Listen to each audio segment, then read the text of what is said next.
So why do we do good works if God has provided His grace for us? I sometimes think of it in terms of a rite of passage that I went through growing up in West Tennessee. I, along with my brothers, my father, and his daddy before him, all learned to use a two-man crosscut saw. That's a long saw with handles on both ends. And it takes a little art to learn to use a two-man crosscut saw. I learned, my daddy, his daddy before him, if you were at Chapel growing up in West Tennessee, you had to learn to use a two-man crosscut saw. And I can remember growing up and one fall morning, crisp, cold weather, and we were sawing away on a log, did not know that it was rotten on the inside. And because it was rotten, we got just a little way into that log and it broke and fell off the cutting frame and it hit the ground so hard that it sheared down along a face.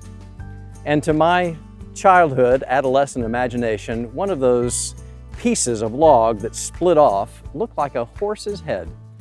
And so at the end of the day, as we packed up the equipment and put the logs in the truck, I took that rotten piece of horsehead looking log and I tucked it under my arm.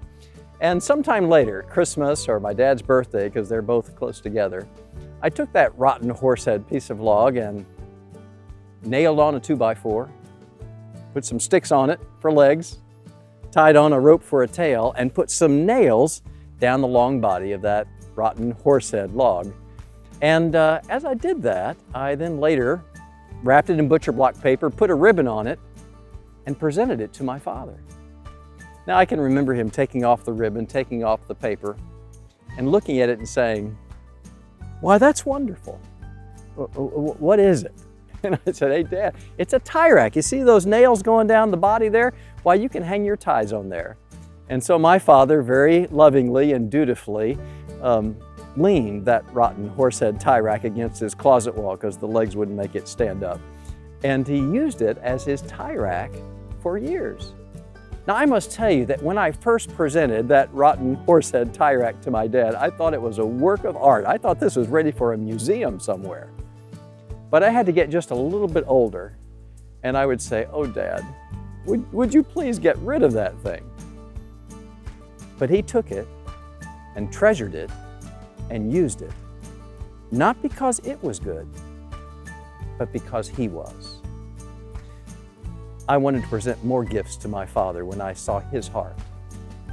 When we present our works to God, we do not say, "God, these are good enough for you to love me. They now merit your grace." We say, "God, here's the best I got."